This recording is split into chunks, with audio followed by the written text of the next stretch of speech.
வணக்கம். நீங்கள் கேட்டுக்கொண்டிருப்பது தமிழ் வானொலி. நான் உங்கள் தோழி. இன்னைக்கு நாம பார்க்க போற கதை அண்ணி. வாங்க கதைய ஆரம்பிக்கலாம். அத்தியாயம் 1.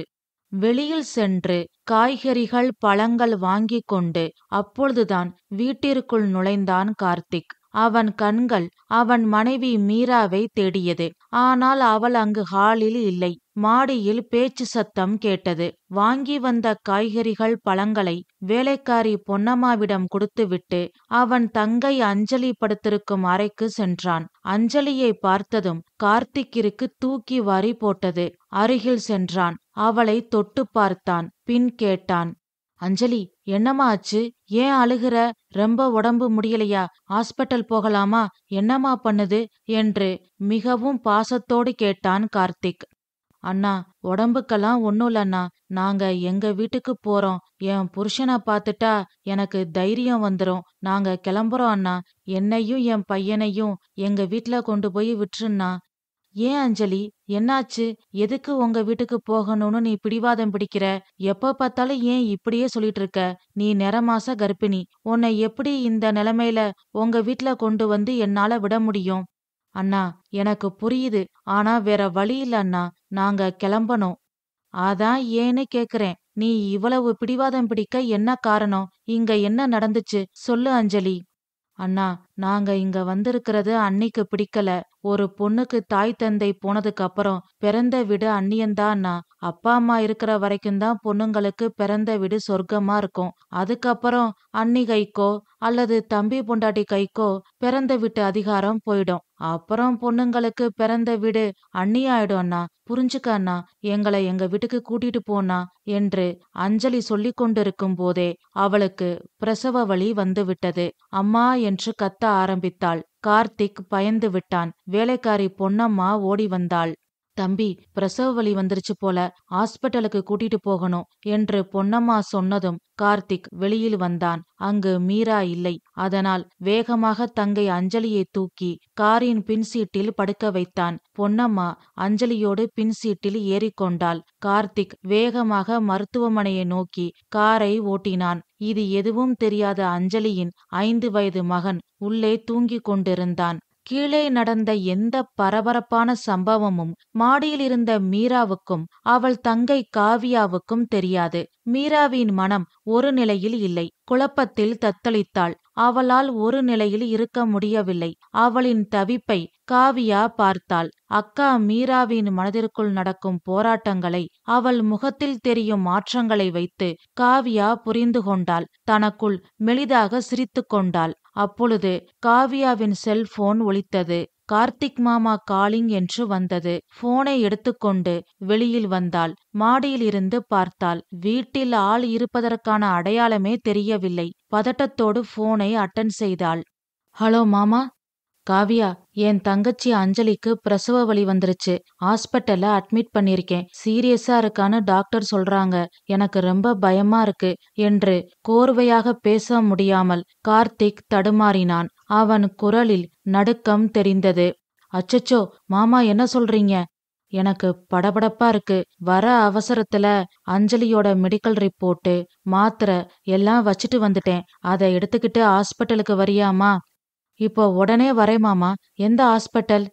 உனக்கு வாட்ஸ்அப்ல லொகேஷன் அனுப்புறேன். சரி மாமா, நான் வந்துடுறேன். அப்படியே இந்த விஷயத்த உங்க அக்கா கிட்ட சொல்லிருமா. அவளுக்கு என் தங்கச்சிய பிடிக்காது. அவ இங்க ஹாஸ்பிட்டலுக்கு வரமாட்டான்னு எனக்கு தெரியும். இருந்தாலும் சொல்ல வேண்டியது என் கடமை.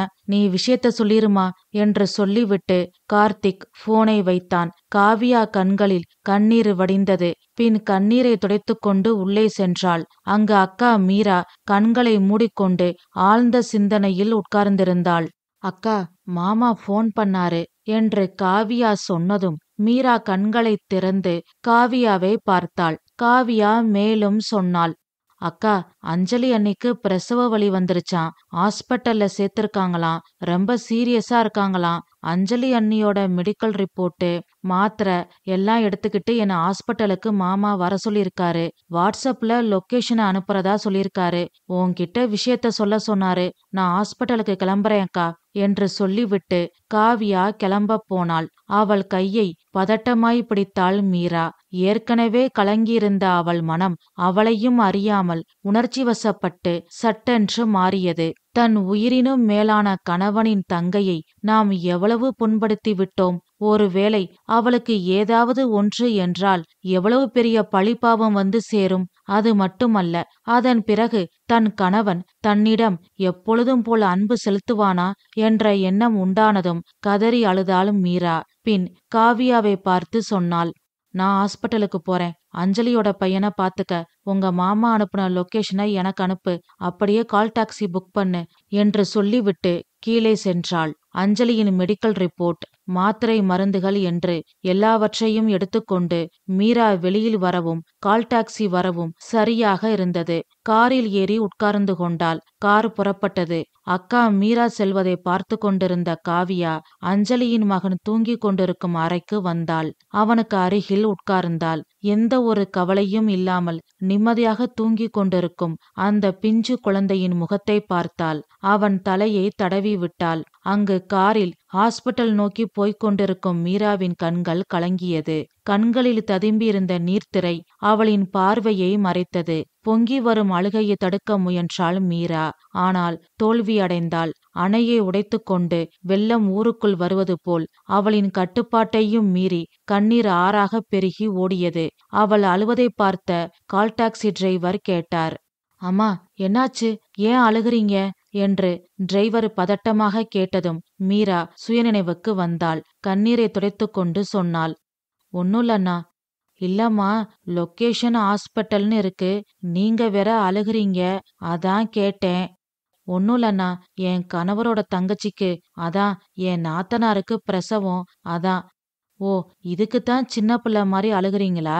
கவலைப்படாதீங்கம்மா, நல்ல அழகான குழந்தை பிறக்கும். அம்மாவும் குழந்தையும் நல்லா இருப்பாங்க. நான் கடவுள்கிட்ட வேண்டிக்கிறேம்மா. ரொம்ப நன்றிண்ணா. பரவாயில்லம்மா, நீங்க தப்பா நினைக்கலைனா உங்ககிட்ட ஒன்னு சொல்லட்டுமாம்மா? சொல்லுங்க அண்ணா. நான் 4 இடத்துக்கு சவாரிக்கு போறவேம்மா. இந்த காலத்துல நாத்தனார ஆகாதுன்னு அடிக்கிற அண்ணிங்க தம்பி பொண்டாட்டிங்கள தான் நான் அதிகமா பாத்திருக்கேன். முதல் முறையா நாத்தனார் மேல பாசம் வச்சு நாத்தனார் பிரசவத்துக்காக அழுகிற அண்ணிய இப்பதான் பாக்குறேன். உங்க நல்ல மனசுக்கே அவங்களுக்கு ஒன்னும் ஆகாதுமா, அவங்க நல்லா இருப்பாங்க என்று டிரைவர் சொன்னதும் மீராவின் குற்ற உணர்ச்சி அதிகமானது. அவளையும் அறியாமல் கண்ணீர் வடிந்து கொண்டே இருந்தது. கார் ஹாஸ்பிட்டல் நோக்கி சென்றது. மீராவின் மனம் பின்னோக்கி சென்றது. அத்தியாயம் 2. கார்த்திக். அவன் தங்கை அஞ்சலி. அஞ்சலியின் கணவன் பெயர் அர்ஜுன். கார்த்திக்கின் அப்பா ரங்கநாதன், அம்மா சரஸ்வதி. அஞ்சலிக்கு தலைப்பிரசவம் பிறந்த வீட்டில் நடந்தது.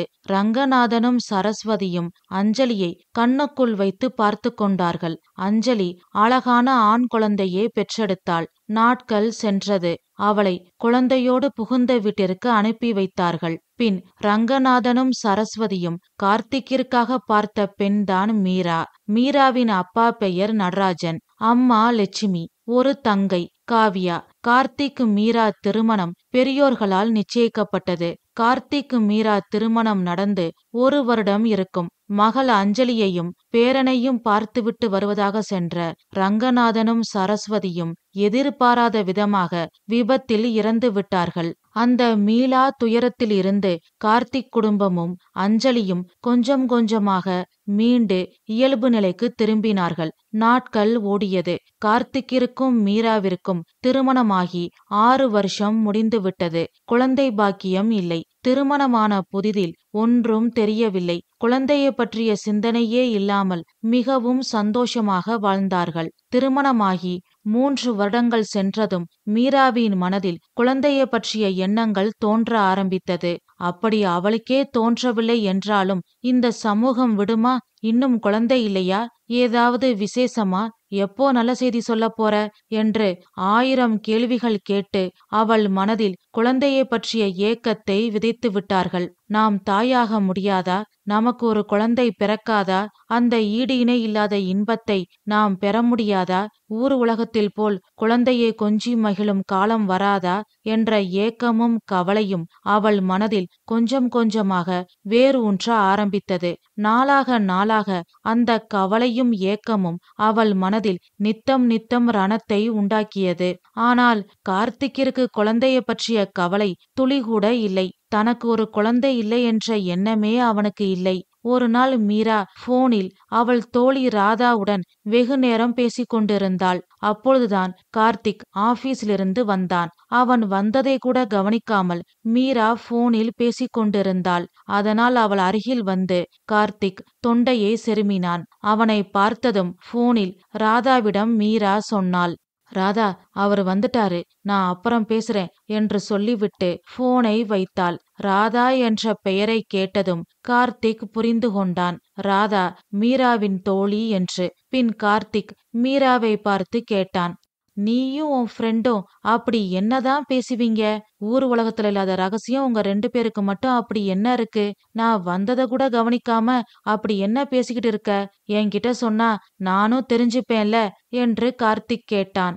அவன் கேட்ட கேள்விக்கு சட்டென்று எந்த பதிலும் சொல்ல முடியாமல் அசட்டுத்தனமாக சிரித்தாள் மீரா. பின் கார்த்திக்கை பார்த்து சொன்னாள், ஒன்னும் இல்ல, சும்மா பேசிக்கிட்டு இருந்தோம். இதோ ஒரு நிமிஷம், காஃபி போட்டு எடுத்துட்டு வரேன் என்று சொல்லிவிட்டு சமையல் அறைக்குள் சென்றாள். கார்த்திக் உடை மாற்றிக்கொண்டு கைலியை அணிந்து கொண்டு பாத்ரூமுக்கு சென்று முகம் கைகால் கழுவி விட்டு அப்பாட என்று சோஃபாவில் உட்கார்ந்தான். அப்பொழுது மீரா அங்கு வந்தாள். காஃபியும் ஒரு தட்டில் கட்லட்டும் எடுத்து வந்து அவன் முன்னால் இருக்கும் டீப்பாயில் வைத்தாள். பின் கார்த்திக்கை பார்த்து சொன்னாள், இன்னைக்கு நான் கட்லட் செஞ்சேன், யூடியூப் பார்த்து கத்துக்கிட்டேன், சாப்பிட்டு எப்படி இருக்குன்னு சொல்லுங்க என்று அசடு வழிய சிரித்து கொண்டே சொல்லிவிட்டு அங்கு நிற்காமல் மீண்டும் சமையல் அறைக்குள் சென்று விட்டாள் மீரா.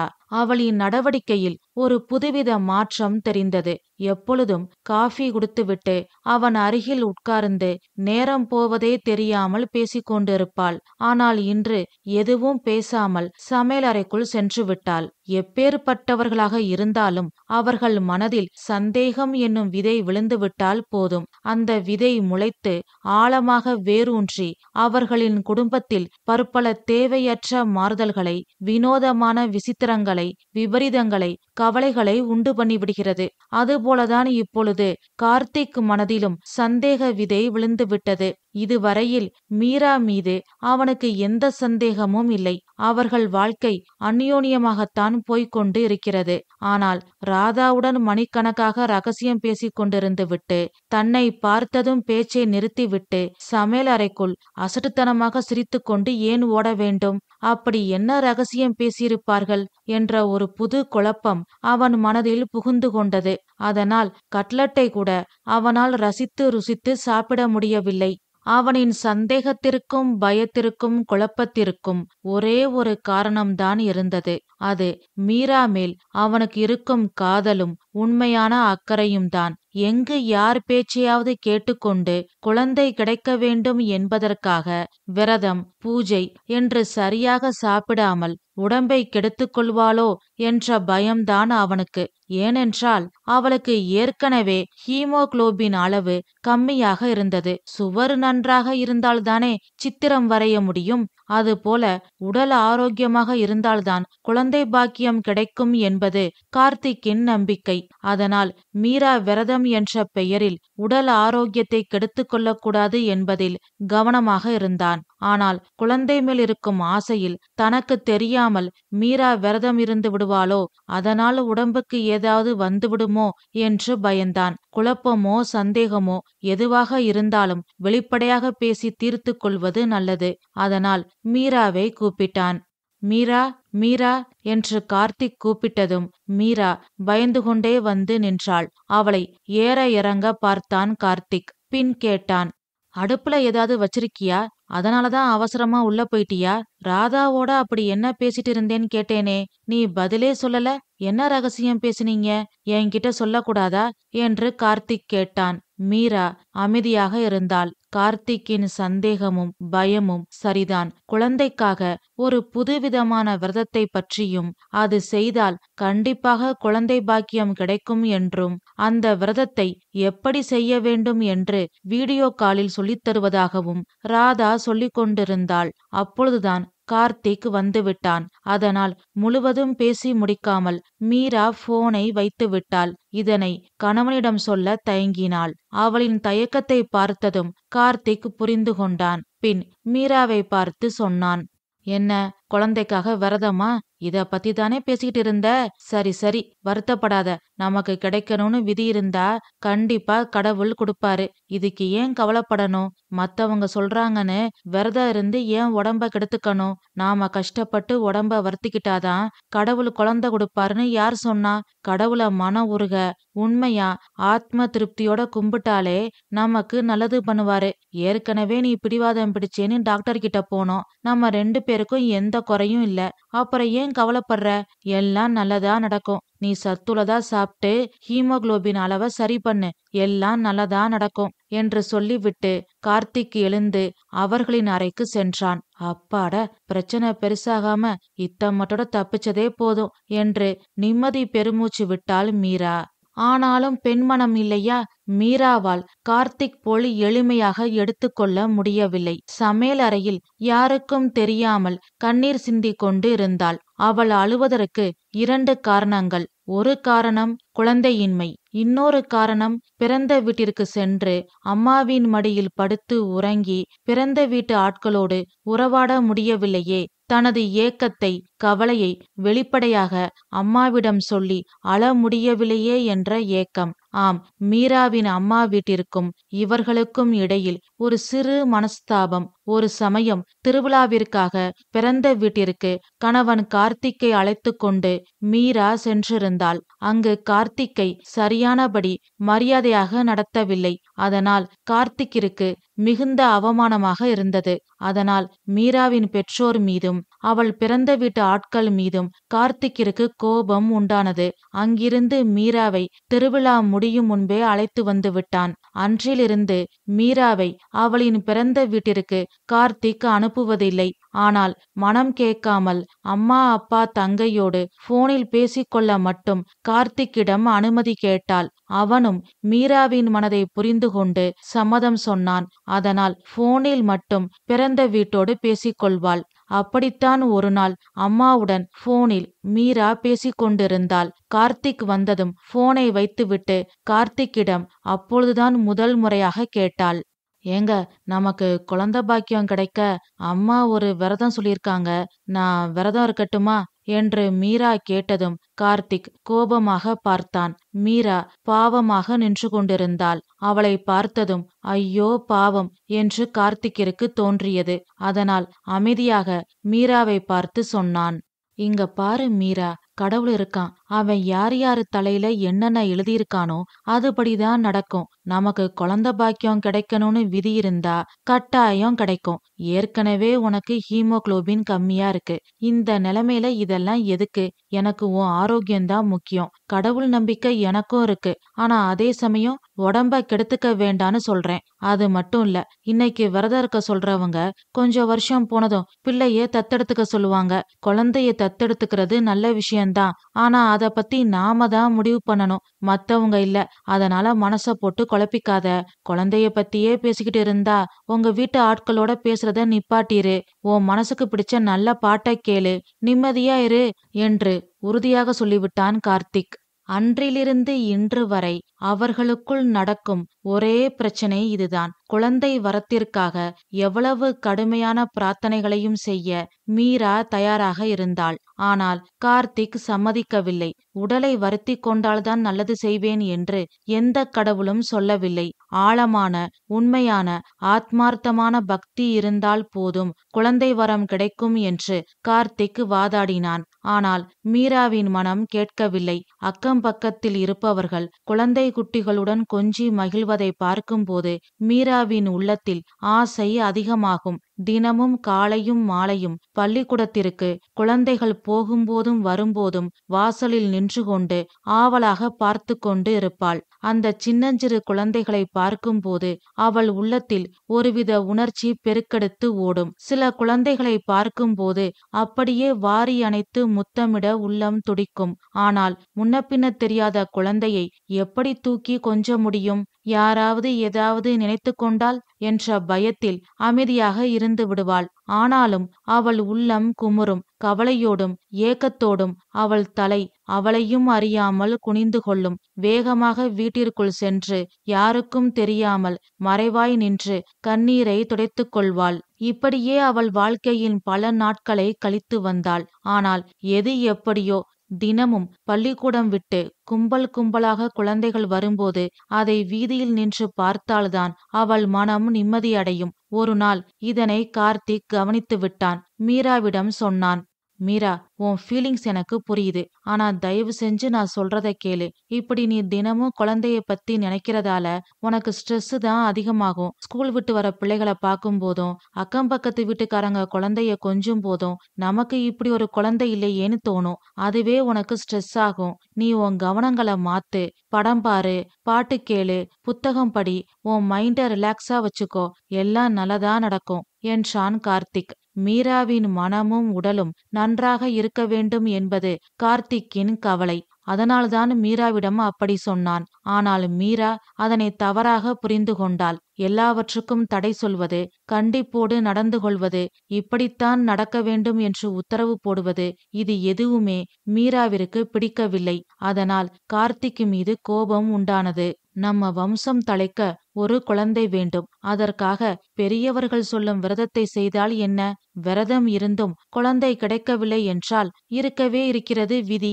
அது மேல் பழியை போட வேண்டியதுதான். ஆனால் இதை கூட புரிந்து கொள்ளாமல் எதற்கெடுத்தாலும் வேண்டாம் என்று மறுத்து கட்டுப்படுத்தினால் எப்படி?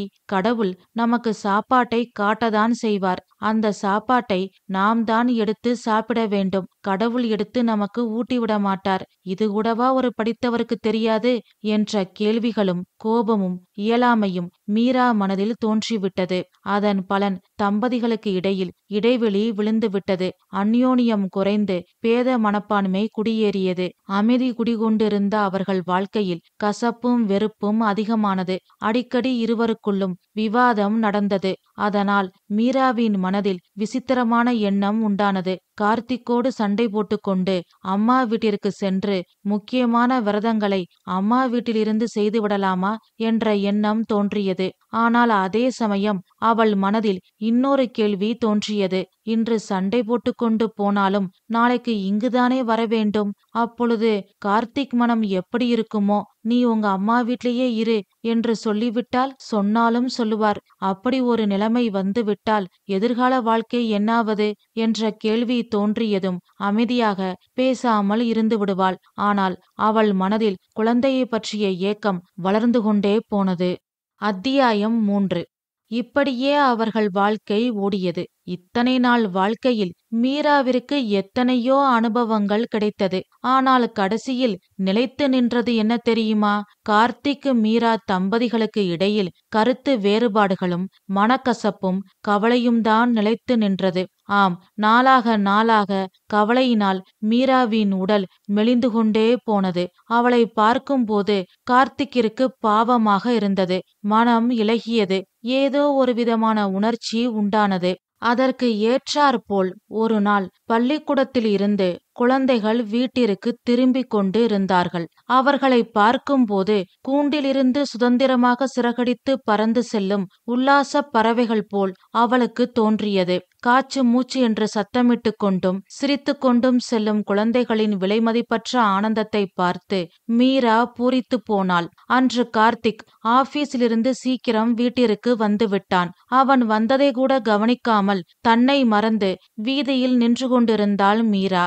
அப்பொழுது அங்கு சில சிறுவர்கள் ஒரு கடைக்கு சென்றார்கள். பிடித்த தின்பண்டங்களை வாங்கினார்கள். அதில் 2 சிறுவர்களுக்கு இடையில் திடீரென்று சண்டை வந்துவிட்டது. இது உனக்கு, இது எனக்கு என்று அடித்துக்கொள்ள ஆரம்பித்தார்கள். அதில் ஒரு சிறுவன் இன்னொரு சிறுவனை பிடித்து கீழே தள்ளிவிட்டான். அதனை பார்த்த மீராவின் மனம் பதறியது.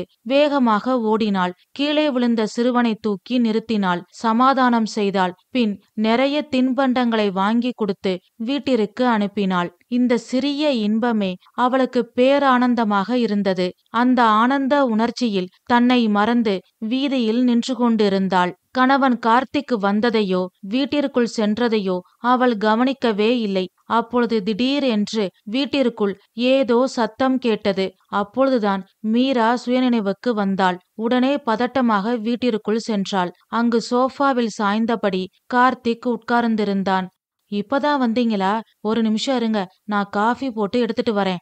அப்புறமா காஃபி சாப்பிட்றேன். இப்படி வா, உட்காரு என்று சொன்ன கார்த்திக்கை பயத்தோடு பார்த்தாள் மீரா. பின் தயங்கிக் கொண்டே சொன்னாள், இல்லைங்க, ரோட்ல 2 சின்ன பசங்க அடிச்சுக்கிட்டாங்க.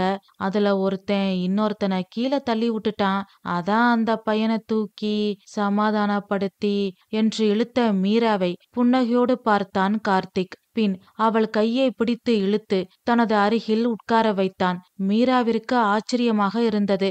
அவனை வியப்புடன் பார்த்தாள். கார்த்திக் பேச ஆரம்பித்தான். மீரா, நான் சொல்ல போறத கேட்டு நீ கோவப்பட்டாலும் படலாம். ஆனாலும் உன்னோட மனவேதனைய பார்த்துதான் நான் இத சொல்றேன். என் தங்கச்சி அஞ்சலிக்கு இது 2வது பிரசவம். 9 மாசம் ஆயிடுச்சு. உடம்பு ரொம்ப வீக்கா, நடக்க கூட சக்தி இல்லாம இருக்காளாம். ஒத்தாசைக்கு கூட அவ புகுந்த வீட்ல ஆள் கிடையாது. அவளோட மாமனார் மாமியார் வயசானவங்க. அவங்களால எல்லா வேலையும் பார்த்து இவளையும் பார்த்துக்க முடியலையா. அதனால அஞ்சலி அங்க ரொம்ப கஷ்டப்படுறாளாம். மாப்பிள்ள அர்ஜுன் இன்னைக்கு எனக்கு ஃபோன் பண்ணியிருந்தாரு. அஞ்சலியும் என் கூட பேசுனா. குழந்தை இல்லாத உனக்கு இந்த குழந்தை வந்திருக்கலாம். ஆனா போன பிரசவத்திலேயே ரொம்ப கஷ்டப்பட்ட எனக்கு இப்போ மறுபடியும் ஆண்டவன் குழந்தைய கொடுத்து எங்களை சோதிக்கிறான்னு சொல்லி அழுதா.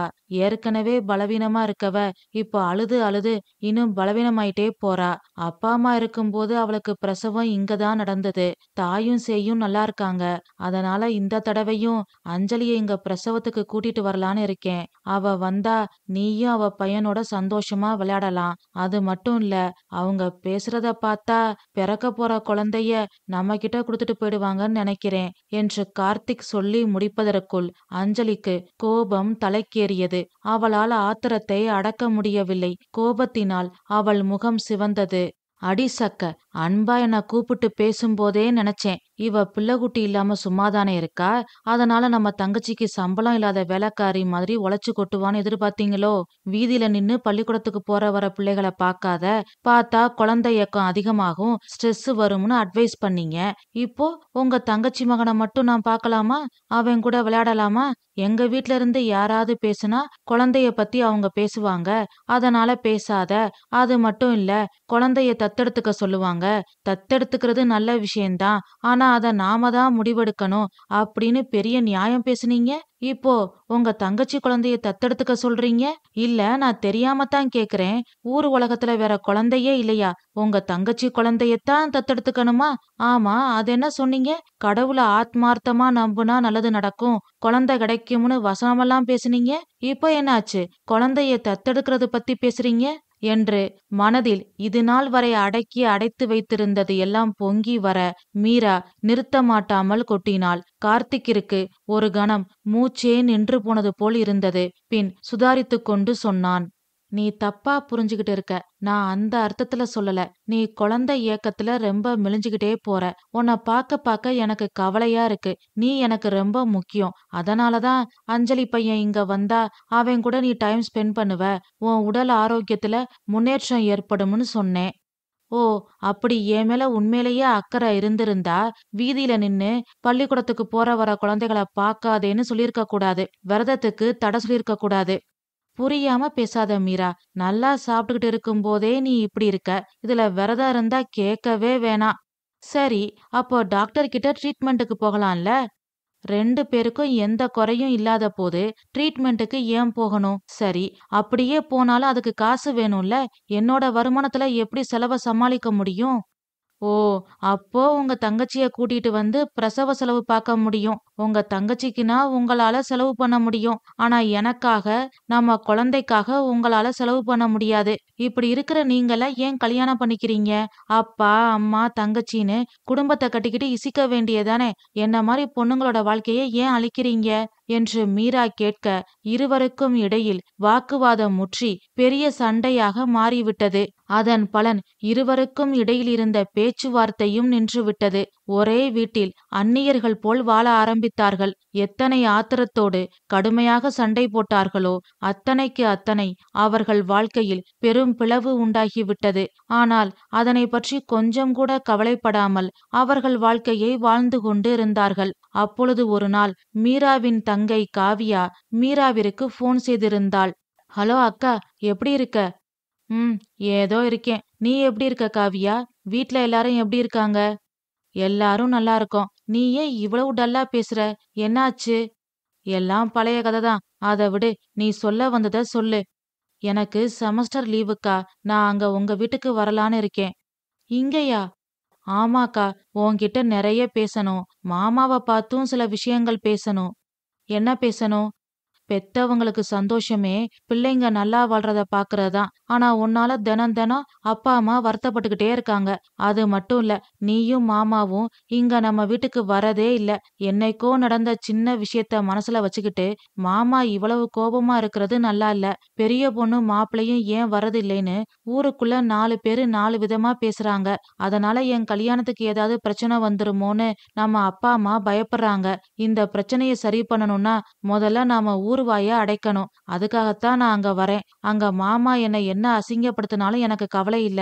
மாமா எனக்கு அப்பா மாதிரி. அவருக்கு என்கிட்ட எல்லா உரிமையும் இருக்கு. இது மூலமா நம்ம பிரச்சனை சரியாகி நமக்கு ஒரு விமோச்சனம் பிறந்தா சரிதான். அதனாலதான் நான் அங்க வரேன்னு சொல்றேன். நீ நல்லா யோசி. மாமா கிட்ட கேளு.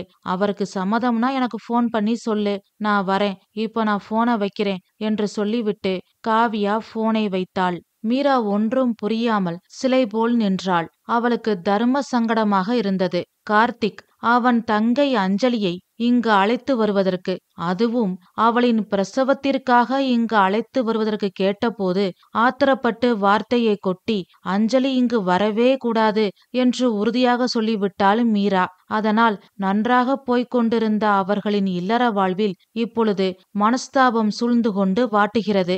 இந்த நிலைமையில் அவளின் தங்கை காவியாவை இங்கு வா என்று அவளால் சொல்ல முடியுமா? இல்லை அதை பற்றி கணவன் கார்த்திக்கிடம் கேட்க முடியுமா? தன் பிறந்த வீட்டு ஆட்களை நேரில் பார்த்து எத்தனையோ ஆண்டுகள் ஆகிவிட்டது. இப்பொழுதுதான் முதல் முறையாக காவ்யா இங்கு வரவா என்று கேட்டு போன் செய்திருக்கிறாள். செமஸ்டர் விடுமுறை. அக்கா வீட்டிற்கு செல்லலாம், அக்கா மாமாவோடு ஊர் சுற்றலாம் என்று எவ்வளவோ ஆசைகள் அந்த இளம் உள்ளத்தில் இருக்கும். அந்த ஆசைக்கு அணை போட்டு வராதே என்று தடுத்தால் அந்த சின்னஞ்சிறு உள்ளம் எத்தனை வேதனைப்படும். அது மட்டுமல்ல, பல வருடங்களுக்கு பிறகு கூட பிறந்த தங்கையை பார்க்க வேண்டும் என்ற ஆசையும் மீரா மனதில் இருந்தது. தன் கணவனுக்காக பிறந்த வீட்டு ஆட்களை இத்தனை வருடங்கள் பார்க்காமல் இருந்ததை நினைத்து மீரா கண்ணீர் வடித்தாள். 80 வயது பாட்டியாக இருந்தாலும் பிறந்த வீடு என்று சொன்னாலே பெண்களுக்கு ஒரு இனம் புரியாத ஆனந்தம்தான். எங்க அம்மா, எங்க அப்பா, ஏன் தங்கச்சி, ஏன் அக்கா, எங்க வீட்டு ஆட்கள் என்று சொல்லி பெருமைப்படும் பெண்கள்தான் அதிகம். மீரா ஒன்றும் விதிவிலக்கு இல்லை. அதனால் தங்கை காவியாவை வரவைக்க முடிவு செய்தாள். அதற்கு என்ன செய்யலாம் என்று யோசிக்க ஆரம்பித்தாள். எப்படி இந்த விஷயத்தை கார்த்திக்கிடம் சொல்வது, காவியாவை எப்படி இங்கு வரவைப்பது என்ற யோசனையில் மீராவின் உள்ளம் போராடத் தொடங்கியது. இதே சிந்தனையில் வீட்டு வேலைகளை கூட மறந்து விட்டாள். மனக்குழப்பத்தில் அவளுக்கு பைத்தியமே பிடித்துவிடும் போல் இருந்தது. அத்தியாயம் 4. அன்று முழுவதும் எந்த ஒரு முடிவுக்கும் வர முடியாமல் மீரா தவித்தாள். அவள் மனதில் பலவிதமான சிந்தனைகள் ஓடியது.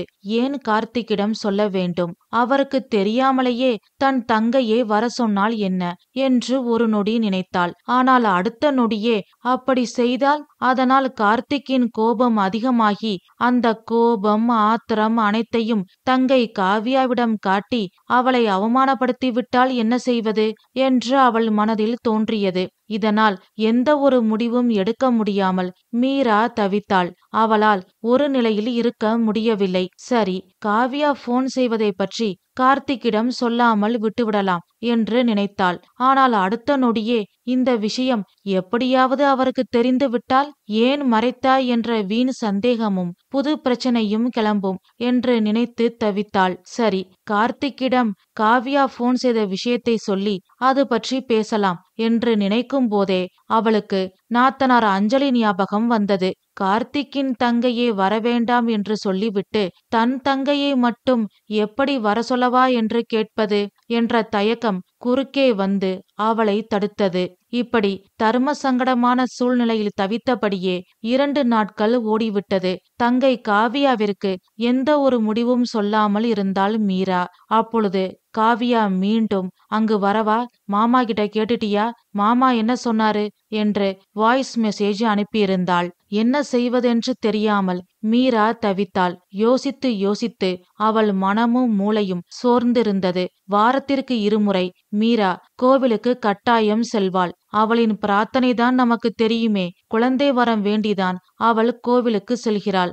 எது எக்கேடு கெட்டாலும் அவள் கோவிலுக்கு செல்வதை நிறுத்த மாட்டாள். அதுபோல மனதில் 1000 குழப்பங்கள் இருந்தாலும் மீரா எப்பொழுதும் போல் அன்றும் கோவிலுக்கு சென்றாள். கோவிலில் சாமி தரிசனம் செய்து கொண்டு திரும்பும் போது கமலா ஆதரவற்றோர் இல்லத்தின் உரிமையாளர் திருமதி கமலாவை சந்தித்தாள் மீரா. ஹலோ மீரா, எப்படி இருக்கீங்க? நல்லா இருக்கேன் மேடம், நீங்க எப்படி இருக்கீங்க? எனக்கென்ன, ஜாம் ஜாம்னு இருக்கேன். நீங்க ஏன் இவ்வளவு டல்லா இருக்கீங்க? உடம்பு கூட மெலிஞ்சு ஒல்லியா இருக்கீங்க. என்னாச்சு, உடம்பு சரியில்லையா? அதெல்லாம் ஒண்ணுல மேடம், உடம்புக்கு என்ன, அது கல்லு மாதிரிதான் இருக்கு, மனசுதான் சரியில்லை.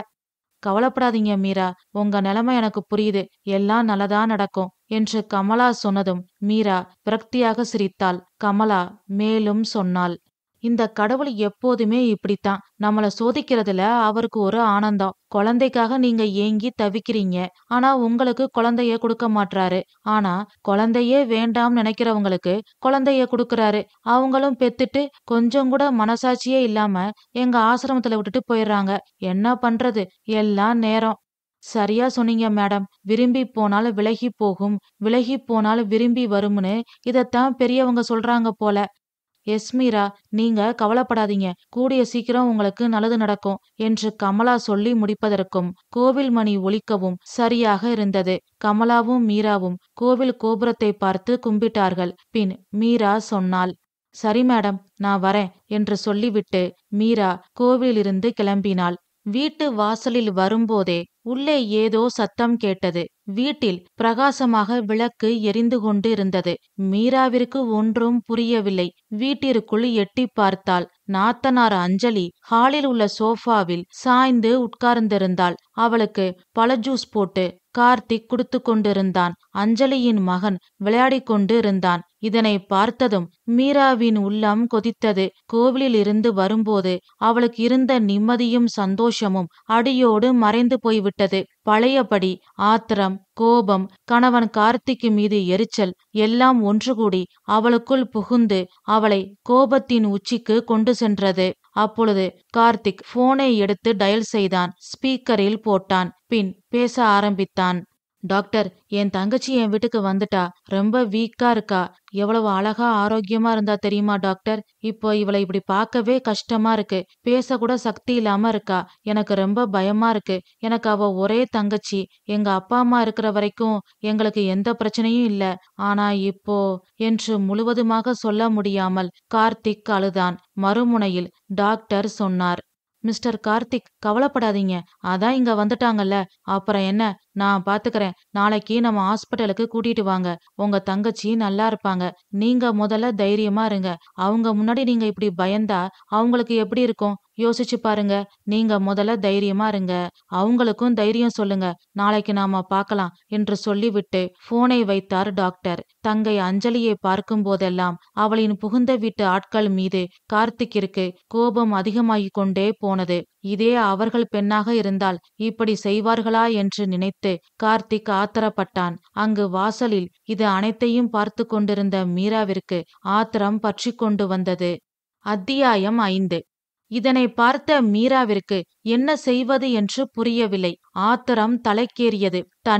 தன் வார்த்தையை அலட்சியம் செய்துவிட்டு தன் கணவன் கார்த்திக் அவன் தங்கையை இங்கு அழைத்து வந்திருப்பதை நினைத்து கார்த்திக் மீது கோபமும் வெறுப்பும் அதிகமானது. நாத்தனார் அஞ்சலியோடு பேசுவதா வேண்டாமா என்ற எண்ணம் வேறு அவள் உள்ளத்தில் போராடிக் கொண்டு இருக்கிறது. டாக்டரிடம் கார்த்திக் சொன்ன வார்த்தை மீண்டும் அவள் காதில் ஒலித்தது. எங்க அப்பா அம்மா இருக்கிற வரைக்கும் எங்களுக்கு எந்த பிரச்சனையும் இல்ல, ஆனா இப்போ என்று அவன் சொன்ன வார்த்தைகள் அவள் உள்ளத்தை குத்தி கிழித்தது. அப்பொழுது கார்த்திக் அவன் தங்கை அஞ்சலியை கைத்தாங்களாக கூட்டி சென்று உள்ளே ஓர் அறையில் படுக்க வைத்தான். இதுதான் சரியான சந்தர்ப்பம் என்று மீரா வேகமாக வீட்டிற்குள் நுழைந்தாள். அவர்களின் அறைக்கு சென்றாள். அவள் உள்ளத்தில் நடக்கும் போராட்டத்தை அவளால் கட்டுப்படுத்த முடியவில்லை. தன்னை கேட்காமல் தன் கணவன் மட்டும் இந்த மாதிரி செய்யும் பொழுது தான் மட்டும் ஏன் அவரை கேட்க வேண்டும்? அவர் இஷ்டப்படி அவர் தங்கையை அழைத்து வரும்போது நான் என் இஷ்டப்படி என் தங்கையை அழைத்து வந்தால் என்ன என்ற எண்ணம் வந்ததும் வேகமாக போனை எடுத்து தங்கை காவியாவிற்கு மெசேஜ் அனுப்பினாள். காவியா, உடனே புறப்பட்டு வா என்று வாய்ஸ் மெசேஜ் அனுப்பினாள். அப்படி தங்கை காவியாவிற்கு மெசேஜ் அனுப்பிய பிறகுதான் அவளின் நெஞ்சை அழுத்திக் கொண்டிருந்த பாரம் கொஞ்சம் குறைந்தது. அது மட்டுமல்ல, தான் ஏதோ மகத்தான வெற்றியை கண்டுவிட்டது போல் சந்தோஷமும் திருப்தியும் அவளுக்குள் உண்டானது. சிறிது நேரம் அமைதியாக அவர்களின் அறைக்குள் மீரா உட்கார்ந்திருந்தாள். அவள் மனதில் அடுத்த குழப்பம் உதயமானது. ஊரிலிருந்து வந்திருக்கும் அஞ்சலியை வா என்று சொல்லி வரவேற்று எப்படி இருக்கிறாய் என்று விசாரிப்பதா வேண்டாமா? விசாரிக்காமல் விட்டுவிட்டால் ஏதாவது தவறாக நினைத்து கொள்வாளோ என்ற எண்ணங்கள் தோன்றி மீண்டும் குழப்பத்தில் தவித்தாள். சரி, நடப்பது நடக்கட்டும் என்று துணிந்து வெளியில் வந்தாள். அங்கு அவளின் கணவன் கார்த்திக் இல்லை. சமையலறைக்கு சென்றாள். அங்கு ஒரு பாட்டி சமையல் செய்து கொண்டிருப்பதை பார்த்ததும் மீராவிற்கு வியப்பாக இருந்தது. அதே சமயம் ஆத்திரத்தின் எல்லையை கடந்து விட்டாள். வேகமாக பாட்டியின் அருகே சென்றாள். பாட்டி, நீங்க யாரு என்று சத்தமாக அதட்டும் தொனியில் கேட்டாள். பாட்டி மெதுவாக திரும்பி பார்த்தாள். மீரா மீண்டும் கேட்டாள், பாட்டி, நீங்க யாரு? உங்களை யாரு வர சொன்னது என்று மீரா கேட்டதும் அந்த பாட்டி மெதுவாக எழுந்தாள். மீராவை பார்த்து சொன்னாள், அம்மா, என் பேரு பொன்னம்மா. கார்த்திக் ஐயா தான் என்ன சமையல் வேலைக்கு கூப்பிட்டாரு. நீங்க கார்த்திக் ஐயா சம்சாரமா? நீங்க ரெஸ்ட் எடுங்கம்மா, நான் சமைச்சு முடிச்சிடுறேன் என்று பொன்னம்மா சொன்னதும் மீராவின் உள்ளம் எரிமலையானது. தன்னிடம் ஒரு வார்த்தை கூட சொல்லாமல் சமையல்காரியை எப்படி கொண்டு வரலாம் என்ற எண்ணம் மீராவின் மனதில் இருந்த கோபத்தை இன்னும் அதிகப்படுத்தியது. பொன்னம்மா மீராவை பார்த்து கேட்டாள், அம்மா, இன்னைக்கு மெனுவா கார்த்திக் ஐயாவே கொடுத்துட்டாரு. மணத்தக்காளி வத்தல் குழம்பு, தேங்காய் பருப்பு துவையல், அப்பளம். உங்களுக்கு ஏதாவது வேணும்னா சொல்லுங்கம்மா, செஞ்சு தரேன். என்னம்மா பண்ணி தரட்டும் என்று கேட்ட பொன்னம்மாவை பதில் சொல்லாமல் கோபத்தோடு பார்த்து கொண்டே இருந்தாள் மீரா. பொன்னம்மா மேலும் சொன்னாள், அம்மா பாக்குறத பார்த்தா என்ன நம்பல போல. நான் நல்லா சமைப்பேம்மா. கேரளா சமையல், ஆந்திரா சமையல், நம்ம ஊரு சமையல், செட்டிநாட்டு சமையல்னு எல்லாத்தையும் சூப்பரா செய்வேம்மா. இன்னைக்கு சாப்பிட்டு பாருங்க, அப்புறம் பாருங்க என் சமையலை தவிர வேற எதையும் நீங்க சாப்பிட மாட்டீங்க. எனக்கு நல தமயந்தின்னு பட்ட பேரே இருக்கு என்று பெருமையாக சொல்லி ஜாக்கெட் காலரை தூக்கி விட்டாள் பொன்னம்மா. அதனை பார்த்ததும் அத்தனை கோபத்திலும் மீராவிற்கு சிரிப்பு வந்தது. பின் பேசாமல் அங்கிருந்து வெளியில் வந்தாள். அப்பொழுது அறையில் இருந்த அஞ்சலி வெளியில் வந்தாள். அண்ணி, எப்படி இருக்க? கோயிலிருந்து எப்போ வந்த? அண்ணே எனக்கு மருந்து வாங்க போயிருக்கு. ரொம்ப நாளாச்சு நாம பார்த்து பேசி. இந்த பிள்ளை உனக்கு வந்திருக்கணும். ஆனா கடவுள் ஏன் தான் நம்மளை இப்படி சோதிக்கிறாரோ தெரியல. ஆமா, நீ ஏன் இப்படி மெலிஞ்சு போன? உடம்புக்கு ஒண்ணும் இல்லையே என்று கேட்டுக்கொண்டே மீராவின் கையை பிடித்தாள் அஞ்சலி. பின் கொண்டு வந்த பழங்கள், ஸ்நாக்ஸ் எல்லாவற்றையும் எடுத்து மீராவிடம் கொடுத்தாள்.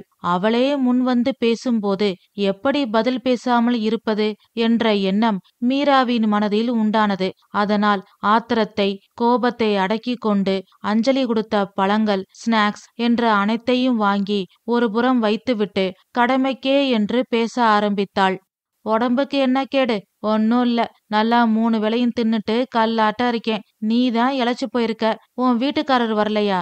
அவரும் லீவ் எடுத்துக்கிட்டு வந்திருக்கலாமே, குடும்பத்தோட அன்னை வீட்ல வந்து மாச கணக்குல ரெஸ்ட் எடுக்கலாமே என்று குத்தலாக கேட்டாள் மீரா. மீரா சொன்னதை கேட்டு அஞ்சலியின் உள்ளம் புண்ணானது.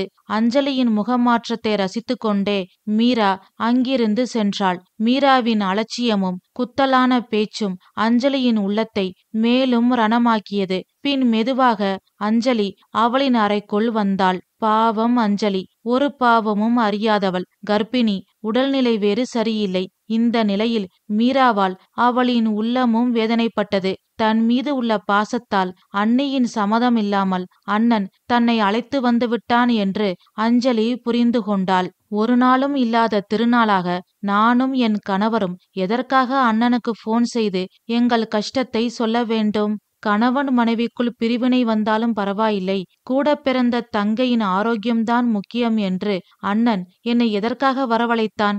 என் மீது இருக்கும் அளவற்ற அன்பினால் அவனின் இல்லற வாழ்வில் கசப்பும் வெறுப்பும் உண்டாகிவிட்டால் என்ன செய்வது?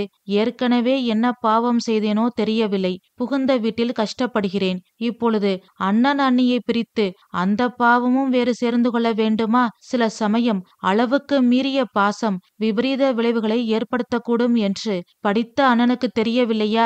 இது அனைத்தையும் விட அண்ணியின் அலட்சியத்தையும் சுருக்கென்ற அம்பு போல் தைக்கும் வார்த்தைகளையும் கேட்டு சகித்து கொண்டு எப்படி இங்கு இருப்பது? ஓய்வுக்காக வந்த இடத்தில் ஆறாத மனநோய் வந்துவிடும் போல் இருக்கிறதே. அட கடவுளே, அண்ணா இப்படி செய்வான் என்று நினைக்கவே இல்லையே.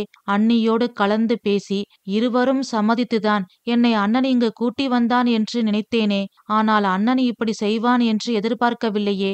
சரி, உடனே புகுந்த வீட்டிற்கு சென்றால் அங்கு அவமானமாகவும் கேலி கூத்தாகவும் இருக்குமே. அப்பா அம்மா இருக்கும் வரைதான் பிறந்த வீடு. எல்லாம் தெரிந்தும் நானும் என் கணவரும் அண்ணனுக்கு போன் செய்திருக்க கூடாது. என் தவறுதான். அண்ணா வரட்டும், நான் செய்த தவறை நானே சரி செய்கிறேன். அண்ணா வந்ததும் கெஞ்சி கூத்தாடி புகுந்த வீட்டிற்கு செல்ல வேண்டியதான். என்னால் யாருக்கும் எந்த கஷ்டமும் வேண்டாம். நான் செய்த பாவம், அதனால்தான் நான் இப்படி கஷ்டப்படுகிறேன். அதற்காக என் கூட பிறந்த அண்ணனும் ஏன் கஷ்டப்பட வேண்டும்? என் கூட பிறந்த ஒரே பாவத்துக்காக அவன் வாழ்க்கையில் கஷ்டம் வரக்கூடாது என்று நினைத்து அவளின் உள்ளம் புண்ணாகி கண்ணீர் பெருக்கெடுத்து ஓடியது. பின் கண்ணீரை துடைத்து கொண்டு மெதுவாக சமையலறைக்கு வந்தாள் அஞ்சலி. ஒரு கிண்ணத்தில் சாப்பாட்டை எடுத்துக்கொண்டு வந்தாள். விளையாடிக் கொண்டிருக்கும் தனது மகனுக்கு சாப்பாட்டை ஊட்டினாள். அப்பொழுது அங்கு பொன்னம்மா வந்தாள். அஞ்சலியை பார்த்து சொன்னாள், அம்மா, உன்னை பார்த்தாலே மனசுக்கு கஷ்டமா இருக்கு. பாவம், நீ இங்கேயாவது கொஞ்சம் நிம்மதியா இருமா. நான் பிள்ளைக்கு சாப்பாடு ஊட்டுறேன், நீ போய் படுத்துக்கோ. உங்க அண்ணன் கார்த்திக்கு ரொம்ப நல்லவரு, தங்கமான மனுஷன். என் தங்கச்சியை நீதான் உள்ளங்கையில வச்சு பாத்துக்கணும். நீதான் அவளுக்கு அம்மா மாதிரி இருந்து எல்லாம் செய்யணும். நீ எதுக்கும் யாரையும் எதிர்பார்க்க வேண்டாம். நான் சொல்றபடி செய். உன்னை நம்பிதான் என் தங்கச்சிய கூட்டிட்டு வரேன். என் பொண்டாட்டி கொஞ்சம் கோபக்காரி. அவ எது சொன்னாலும் நீ கண்டுக்காத. அஞ்சலியையும் அவ பையனையும் நீ நல்லா பாத்துக்க அப்படின்னு என்கிட்ட சொல்லியிருக்காரு. எனக்கு நிறைய அனுபவம் இருக்குமா. ஆளுக்கு தகுந்தபடி நான் நடந்துப்பேன். என்னை எல்லாரும் கைராசிக்காரின்னு சொல்லுவாங்க. ஏதோ கடவுள் அருளால நீ பெத்து பொழைச்சு குழந்தையும் கையுமா எழுந்தா போதும். உங்க அண்ணி சின்ன பொண்ணு, அதோட அவளுக்கு அனுபவமும் இல்ல. அதனாலதான் கார்த்திக் தம்பி என்ன வேலைக்கு வச்சிருக்கு. நான் பாத்துக்கிறேன் என்று எல்லாவற்றையும் சொல்லி முடித்தாள் பொன்னம்மா. அஞ்சலியிடம் இருந்து சாப்பாட்டு கிண்ணத்தை வாங்கி அஞ்சலியின் பையனுக்கு ஊட்ட ஆரம்பித்தாள் பொன்னம்மா. இது அனைத்தையும் தனது அறையிலிருந்து கேட்டுக்கொண்டிருந்த மீராவிற்கு எரியும் நெருப்பில் எண்ணெய் ஊற்றுவது போல் இருந்தது. கார்த்திக் மீது எல்லையற்ற கோபம் உண்டானது. முன்ன பின்ன தெரியாத ஒரு சமையல்காரியிடம் தன்னை பற்றி எப்படி இப்படி சொல்லலாம்? இப்படி சொன்னால் அவள் எப்படி தன்னை மதிப்பாள் என்ற எண்ணம் அவளுக்குள் வருத்தத்தை உண்டாக்கியது. சாப்பிடக்கூட வராமல் அப்படியே படுத்துவிட்டாள். தன் கணவன் தன்னை அலட்சியப்படுத்தி சுதந்திரமாக நடப்பது போல் தானும் தன் தங்கை காவியாவை வரவழைத்து அவருக்கு எதிராக செயல்பட வேண்டும். அப்பொழுதுதான் மனம் நிம்மதியாகும் என்று முடிவெடுத்தாள். ஆனால் இது தவறு என்று அவளுக்கு புரியவில்லை. கணவன் மனைவி பந்தத்திற்குள் ஒருவர் தவறு செய்துவிட்டார் என்பதற்காக இன்னொருத்தரும் பதிலுக்கு தவறு செய்தால் சரியாகிவிடுமா என்ன? மனம் விட்டு பேசினால் எந்த பிரச்சனையும் சரியாகிவிடும். ஆனால் இங்கு நான் பெரியவளா நீ பெரியவனா என்ற ஈகோ போராட்டத்தில் கணவன் மனைவி பந்தம் தோற்றுவிடுகிறது. கார்த்திக் செய்தது தவறாக இருக்கலாம். அதற்காக மீராவும் அதே செய்வது சரியில்லை. பகையினால் அன்பை பெற முடியாது. அன்பினால் மட்டுமே அன்பை பெற முடியும். இந்த உண்மை தெரியாமல் மீரா கோபத்தில் தவறான முடிவை எடுத்தாள். கணவன் கார்த்திக்கை பழிவாங்க நினைத்தாள். அத்தியாயம் 6. இக்கரைக்கு அக்கரை பச்சை என்ற நிலைமையில் இருந்தாள் அஞ்சலி. எவ்வளவு கஷ்டங்கள் இருந்தாலும் புகுந்த வீட்டில் என் கணவனோடு இருக்கும்போது அது துன்பமாக எனக்கு தோன்றவில்லை. கல்யாணம் ஆன பிறகு பெண்கள் பிறந்த வீட்டின் விருந்தாளி என்பது அழிக்க முடியாத உண்மை. வருத்தமாக இருந்தாலும் இதுதான் நிதர்சனம். இதனை ஏற்றுக்கொள்ளத்தான் வேண்டும். இத்தனை நாளும் நான் அப்படித்தான் இருந்தேன். ஆனால் இப்பொழுது புத்திகட்டத்தனமாக இங்கு வந்து மிக பெரிய தவறு செய்துவிட்டேன். எப்படியாவது அண்ணனிடம் சொல்லிவிட்டு இங்கிருந்து நல்லவிதமாக செல்ல வேண்டும் என்று மனதிற்குள் தீர்க்கமான முடிவை எடுத்தாள் அஞ்சலி. ஏற்கனவே உடல் பலவீனத்தால் பொலிவிழந்த அஞ்சலியின் முகம் இப்பொழுது கவலையால் இன்னும் வாட்டமாக காணப்பட்டது. வெளியில் சென்ற கார்த்திக் மருந்துகளை வாங்கி கொண்டு வீட்டிற்குள் நுழைந்தான். அஞ்சலியின் அறைக்கு சென்றான். அஞ்சலியை பார்த்து கேட்டான். அஞ்சலி, சாப்பிட்டியாமா? பசிக்கலண்ணா, அப்புறம் சாப்பிட்றேன். என்னம்மா சின்ன பிள்ளை மாதிரி பேசுற? இப்போ நீ ரெட்ட உசுறு. முதல்ல சாப்பிட்டு மாத்திரைய போடு. நல்லா ரெஸ்ட் எடு. நீ நல்லா சாப்பிட்டு தெம்பா இருந்தா தானே மருந்து உடம்புல வேலை செய்யும். ஒரு மனுஷனுக்கு வியாதி சரியாகணும்னா அவன் மனசுல எந்த கவலையும் இருக்கக்கூடாது. தைரியம் அதிகமா இருக்கணும். மனசுல தைரியம் இருந்தா எதையும் சாதிக்கலாம் என்று கார்த்திக் சொல்வதை பார்த்து விரக்தியாக சிரித்தாள் அஞ்சலி. பின் கார்த்திக்கை பார்த்து சொன்னாள். அண்ணா, நான் பிரசவத்துல இறந்துருவேன்னு நீ பயப்படுற போல. பயப்படாத அண்ணா, நான் சாக மாட்டேன். எனக்கு எந்த பயமும் இல்ல. படைச்சவன் காப்பாத்துவான்ற நம்பிக்கையும் தைரியமும் எனக்கு அதிகம்னா. அதனால எனக்கு அந்த மாதிரி எந்த கவலையும் இல்லைண்ணா. நான் உன்கிட்ட ஒரு விஷயம் பேசணும்னா. சொல்லுமா. என்னடா வந்ததும் இப்படி சொல்றேன்னு நினைக்காத. நான் இதுவரைக்கும் என் புருஷனை பிரிஞ்சு இருந்ததே இல்ல. ஏதோ நீ கூப்பிட்டதும் உன்னை பார்க்கணுன்ற ஆசையில இங்க வந்துட்டேன். அவரை பிரிஞ்சு இங்க என்னால இருக்க முடியாதுன்னா. பையனும் இங்க வந்ததுல இருந்து அப்பா அப்பான்னு அழுகுறான். நானும் பையனும் இல்லாம அவரும் தவிச்சு போயிடுவாரு. ஏதோ ஒரு ஆசை, பிறந்த வீட்டுக்கு வந்துட்டேன். நாளைக்கு ஒரு நாள் இருந்துட்டு மறுநாள் நான் ஊருக்கு போறேன்னா என்னைய எங்க வீட்டுல விட்டுருன்னா. அங்க போனாதான் என் மனசு நிம்மதியா இருக்கும். இதே மருந்த நான் அங்க சாப்பிட்டுக்கிறேன்னா அங்க இருக்க டாக்டர் கிட்ட செக்அப் பண்ணிக்கிறேன். இன்னும் நாள் தள்ளுனா அப்புறம் பிரசவ நேரம் வந்துரும். அதனால நாளைக்கு மறுநாள் என்னையும் என் பையனையும் எங்க வீட்டுல கொண்டு போய் விட்டுருண்ணா. நான் இப்படி சொல்றதுக்காக என் மேல கோவப்படாதண்ணா பிளீஸ் என்று கெஞ்சினாள் அஞ்சலி. அஞ்சலி சொன்னதை கேட்டதும் கார்த்திக்கிற்கு எல்லாம் புரிந்து விட்டது. இதற்கெல்லாம் காரணம் தன் மனைவிதான். அவள்தான் ஏதோ சொல்லியிருக்கிறாள். நான் வெளியே போய் வருவதற்குள் இங்கு ஏதோ நடந்திருக்கிறது என்று கார்த்திக் புரிந்து கொண்டான். இருந்தாலும் அதனை வெளிக்காட்டிக் கொள்ளாமல் எல்லாவற்றையும் தனக்குள் மறைத்து கொண்டு அஞ்சலியை பார்த்து கார்த்திக் சொன்னான். அஞ்சலி, ஏன் இப்படி பேசுற? உன் புருஷனுக்கு இப்பதான் போன் பேசினேன். அவரை இங்க வர சொன்னேன். அவரும் லீவ் எடுத்துக்கிட்டு இங்க வரேன்னு சொல்லிட்டாரு. அதனால அவர் வந்துருவாரு. நீ பயப்படாம தைரியமா இரு. இப்படி சின்ன பிள்ளை மாதிரி பேசாத. அது மட்டும் இல்ல, நீ இனிமே டிராவல் எல்லாம் பண்ணக்கூடாது. நீ கிளம்பி போய் நடுவழியில பிரசவ வலி வந்துட்டா நான் என்ன பண்ணுவேன்? அதனால இந்த எண்ணத்தை விட்டுரு. நீ நிம்மதியா தூங்கி ரெஸ்ட் எடு என்று சொல்லிவிட்டு கார்த்திக் அங்கிருந்து சென்றான். கார்த்திக் சொன்னதை கேட்டு அஞ்சலி அதிர்ச்சியுற்றாள். உன் வீட்டுக்காரர் வரலையா?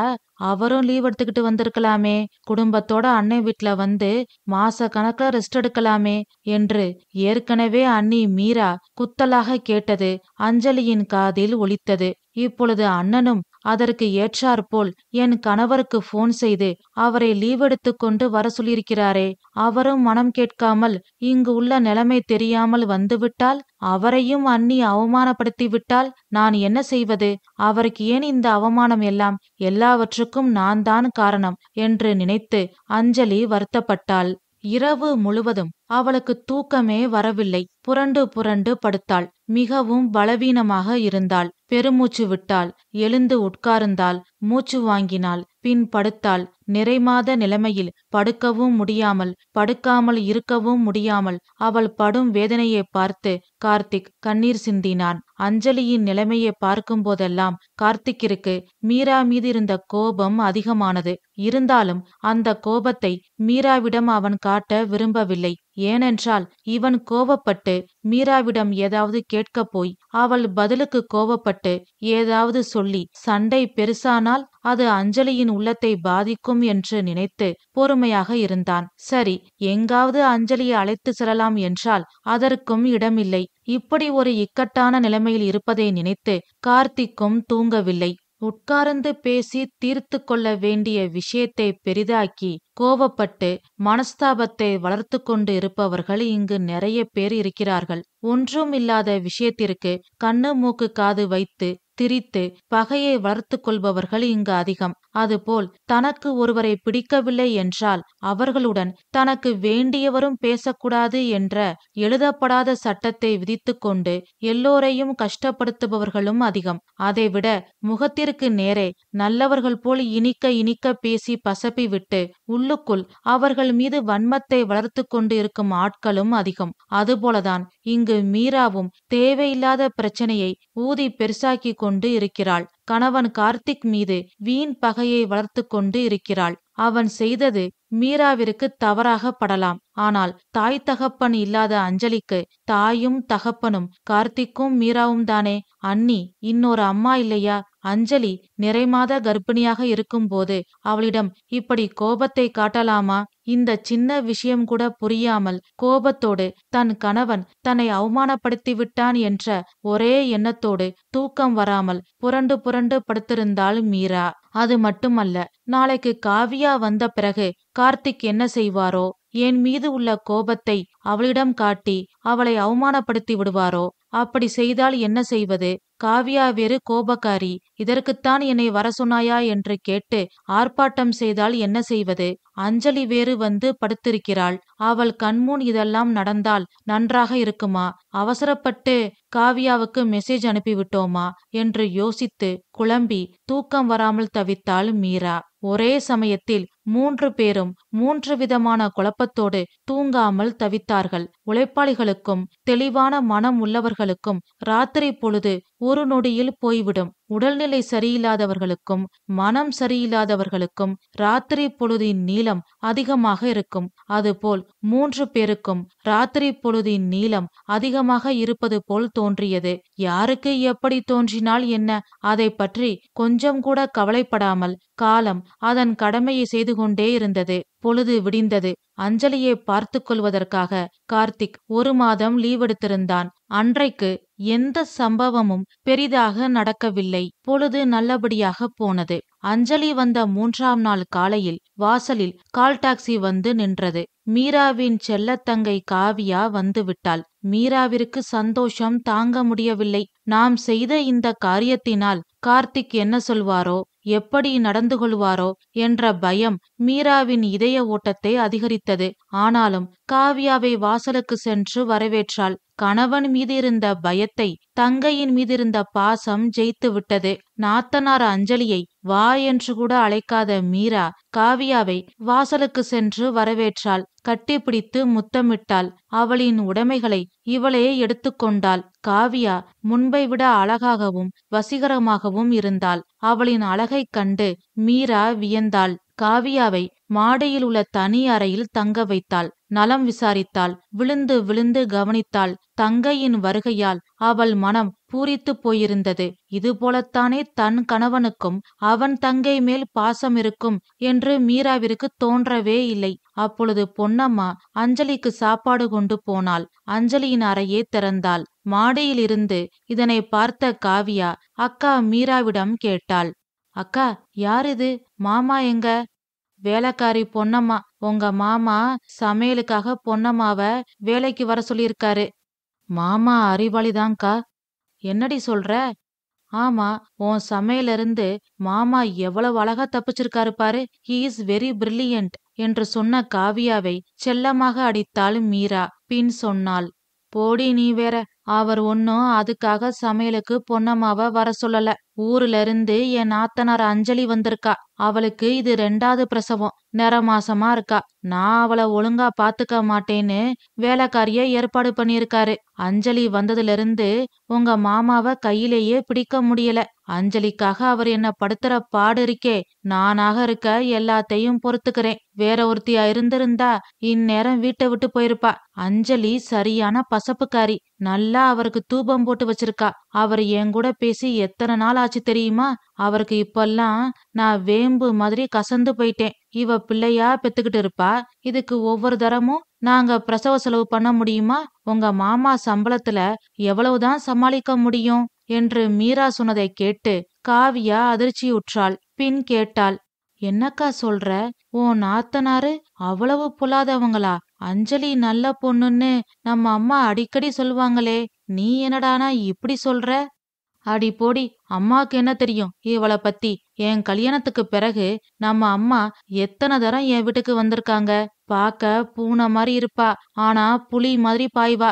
ஏதோ கூட பிறந்த பாசத்துல நீ போன்ல கேட்டதும் மனசு கேட்காம உன்னை வர சொல்லிட்டேன். நீ வீணா அந்த மகாராணி கூட பேசி வீண் வம்ப விலை கொடுத்து வாங்கிட்டு வந்துடாத. அப்புறம் உங்க மாமாவுக்கு உன் மேல கோபம் வந்துரும். நிம்மதியா என் கூட இரு என்று மீரா சொன்னதை கேட்டு காவியா அதிர்ச்சியில் உறைந்து விட்டாள். கார்த்திக் கோபக்காரர் என்று காவியாவிற்கு தெரியும். இருந்தாலும் அக்கா மீரா சொல்வதை அவளால் முழுவதுமாக நம்ப முடியவில்லை. மீராவை பார்த்து கேட்டாள், எங்க கூட மட்டும்தான் மாமா சரியா பேசலைன்னு நினைச்சோம். இப்போ உன் கூடவும் சரியா பேசலைன்னு நினைக்கும் போது எனக்கு ரொம்ப அதிர்ச்சியா இருக்குக்கா. என்ன பண்றது? எல்லாம் நான் வாங்கி வந்த வரம். எனக்கு குழந்தை இல்ல. அஞ்சலிய பாரு, 2வது பிரசவத்துக்கு வந்திருக்கா. அப்போ எல்லாருக்கும் நான் இளக்காரமா தானே தெரிவேன். குழந்தை இல்லைன்ற கவலை உன் மாமாவுக்கு கொஞ்சம் கூட இல்ல. அம்மா சொல்ற எந்த விரதத்தையும் என்ன செய்ய விடுறதில்ல. கடவுளை நம்புனா போதுமா, சகலமும் கைகூடுமா. இப்படி ஒரு வேதாந்தத்தை பேசிக்கிட்டு என்ன பாடா படுத்துறாரு. நானும் கடவுளை நம்பித்தானே விரதம் இருக்கேன்னு சொல்றேன். யாராவது கடவுளை நம்பாம விரதம் இருப்பாங்களா? எதுக்கெடுத்தாலும் நேர்மறையா யோசி, நம்பிக்கை வை அப்படின்னு அட்வைஸ் பண்ண ஆரம்பிக்கிறாரு. எனக்கு எரிச்சலா இருக்கு. வியாதி வந்தா அதுக்கான மருந்து சாப்பிட்டாதானே குணமாகும். நம்பிக்கை வை, நேர்மறையா யோசி, வியாதி சரியாயிடும்னா எப்படி காவியா? நீயே சொல்லு என்று மீரா கேட்டதும் என்ன பதில் சொல்வது என்று தெரியாமல் காவியா அமைதியாக இருந்தாள். மீரா மேலும் சொன்னாள், இங்க பாரு, நான் ஒரு முட்டாள். ரொம்ப நாள் கழிச்சு வந்திருக்க. உன்கிட்ட என் சோக கதையை சொல்லி உன்னை கஷ்டப்படுத்திக்கிட்டு இருக்கேன். நீ இதெல்லாம் மனசுல வச்சுக்காத. அது மாதிரி மாமா உன்னை ஏதாவது சொன்னா கூட நீ கண்டுக்காத. எனக்காக நீ பொறுமையா இரு. நான் உன்னை எல்லா இடத்துக்கும் கூட்டிட்டு போறேன். ஊரை சுத்தி காட்டுறேன். நீ லீவுக்கு வந்திருக்க. சந்தோஷமா இரு, கவலைப்படாம இரு என்று சொன்ன மீராவை வியப்பாக பார்த்தாள் காவியா. அத்தியாயம் 7. மீராவும் காவியாவும் பேசிய அனைத்தையும் அஞ்சலி கேட்டுவிட்டாள். யாருக்கும் தெரியாமல் அவளின் அறையில் கண்ணீர் வடித்துக் கொண்டு இருந்தாள். பிறகு மீராவும் காவியாவும் பேசிக்கொண்டு இருந்தார்கள். சிறிது நேரம் கழித்து காவியா கீழே வந்தாள். பொன்னம்மாவிடம் தன்னை அறிமுகப்படுத்தி கொண்டாள். பின்னால் இருக்கும் தோட்டத்தை பார்க்க போனாள். அப்பொழுதுதான் கார்த்திக் வந்தான். யாரோ ஒரு பெண் சுடிதார் போட்டுக்கொண்டு தோட்டத்து பக்கம் போவதை பார்த்தான். ஆனால் யார் என்று அவனுக்கு தெரியவில்லை. பின் அஞ்சலியின் அறைக்கு சென்றான். அங்கு அஞ்சலி அழுது கொண்டு இருந்தாள். அதனை பார்த்ததும் கார்த்திக்கிற்கு தூக்கி வாரி போட்டுவிட்டது. அஞ்சலி, என்னாச்சு? ஏன் அழுகிற? ஹாஸ்பிட்டலுக்கு போகலாமா? அதெல்லாம் ஒன்னும் இல்லண்ணா. நான் எங்க வீட்டுக்கு போறேன்னா. என்னையும் என் பையனையும் எங்க வீட்ல கொண்டு போய் விட்டுருண்ணா. ஏமா மறுபடியும் மறுபடியும் இப்படியே சொல்ற? அண்ணா, எல்லாத்துக்கும் நான் தான் காரணம். என்னோட முட்டாள்தனம்தான் காரணம். என் புருஷன்கிட்ட போயிட்டா போதும், நான் குணமாயிடுவேன். கடவுள் எங்களுக்கு நிறைய பணத்தை கொடுத்திருந்தா கூட நான் எதை பத்தியும் கவலைப்படாம செலவு பண்ணி வந்த காரியத்தை முடிச்சுக்கிட்டு போயிருக்கலாம். போதாத காலம். என் புருஷனுக்கும் வருமானம் கம்மிதான். உன்னோட சொற்ப வருமானத்துல நீ உன் குடும்பத்தை பாப்பியா, இல்ல என்ன பாத்துப்பியா? என்னோட பிரசவ செலவை சமாளிச்சு என் பிள்ளையையும் பாத்துக்கிட்டு உனக்கு எவ்வளவு செலவு? நீ எப்படி சமாளிப்ப? இதெல்லாம் நினைக்கும் போது எனக்கு கஷ்டமா இருக்குண்ணா. அஞ்சலி, செலவ பத்தி நீ கவலைப்படாத. நம்ம அப்பா அம்மா இருந்திருந்தா நீ இப்படியெல்லாம் பேசுவியா? நான் உன் அண்ணே. ஆனா இப்போ அந்நியமா போயிட்டேன்ல. ஐயோ, அப்படியெல்லாம் இல்ல அண்ணா. எனக்கு பிறந்த வீட்டு சொந்தம்னு இருக்கிறது நீயும் அண்ணியும் தானே அண்ணா. என்னால உனக்கு எந்த கஷ்டமும் வரக்கூடாதுன்னு நினைக்கிறேன். அது மட்டும் இல்ல அண்ணா, நீ அண்ணியோட சம்மதம் இல்லாம என்ன கூட்டிட்டு வந்திருக்க. அதனால அண்ணி உன் சம்மதம் இல்லாம அவங்க தங்கச்சியே இங்க வர வச்சிருக்காங்க என்ற அஞ்சலி சொன்னதை கேட்டதும் கார்த்திக்கின் கோபம் அதிகமானது.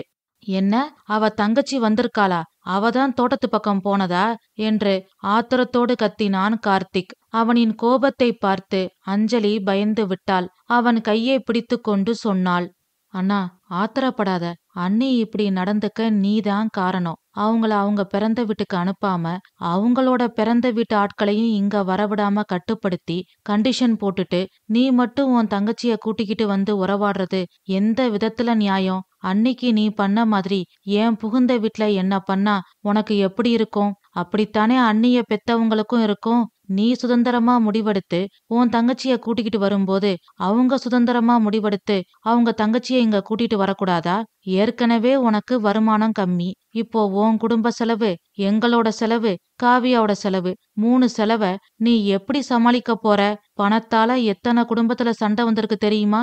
இனி தினமும் பிரச்சனையும் மனஸ்தாபம் தான். நிம்மதிக்கு இடமே இல்ல. நான் இங்க வந்தது நிம்மதியா ஓய்வெடுக்க. ஆனா இனி அது முடியுமா என்று அஞ்சலி கேட்டதும் கார்த்திக்கின் கண்கள் கோபத்தில் சிவந்தது. அஞ்சலி மேலும் சொன்னாள், அண்ணா, இத வச்சு நீ வீணா கலட்டா பண்ணாத. நம்ம குடும்பமானம் வெளியில போயிடக்கூடாது. என்னால உனக்கு வீண் செலவும் மனஸ்தாபமும் வேண்டாம். இன்னைக்கு சாயந்தரமே எங்க வீட்ல கொண்டு போய் விட்டுரு. கடவுள் இருக்காரு, என்ன காப்பாத்துவாரு. அப்படி எனக்கு ஏதாவது நடக்கணும்னு விதி இருந்தா அத மாத்த யாராலையும் முடியாதுன்னா.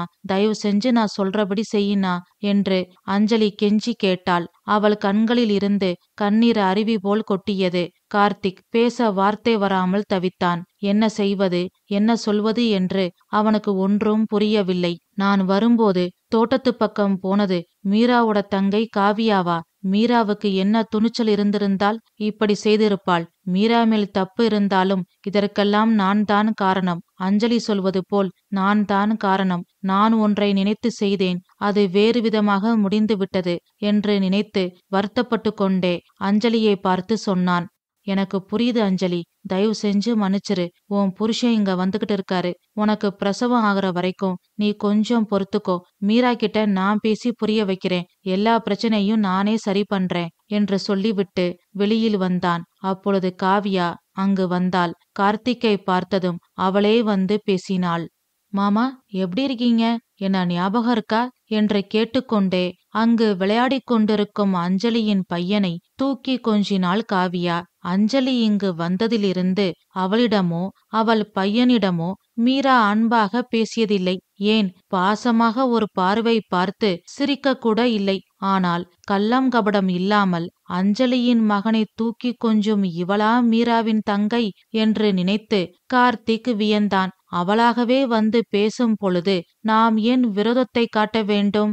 அது மட்டுமல்ல, அக்கா செய்த தவறுக்கு இவள் என்ன செய்வாள்? வீடு தேடி வந்த அஞ்சலியை மீரா வரவேற்று பேசவில்லை என்றாலும் நான் அவளின் தங்கை காவியாவிடம் அப்படி நடந்து கொள்ள மாட்டேன் என்று முடிவெடுத்து சிரித்துக்கொண்டே காவியாவிடம் சொன்னான். காவியா, எப்படி இருக்க? பயங்கரமா வளர்ந்துட்ட. ஆளே அடையாளம் தெரியல. பல வருஷம் கழிச்சு பார்த்தா அப்படித்தான் மாமா இருக்கும். அடிக்கடி ஒருத்தர் வீட்டுக்கு ஒருத்தர் போயிட்டு வந்துகிட்டு இருந்தா எல்லாம் நல்லா இருக்கும் என்று காவியா சொல்லி கொண்டிருக்கும் போதே பொன்னம்மா அங்கு வந்தாள். கார்த்திக்கிற்கும் காவியாவிற்கும் காஃபி கொண்டு வந்து கொடுத்தாள். இது அனைத்தையும் மாடியிலிருந்து பார்த்து கொண்டிருந்த மீரா கீழே இறங்கி வந்து கணவன் கார்த்திக்கிடம் பேசவே இல்லை. அத்தியாயம் 8.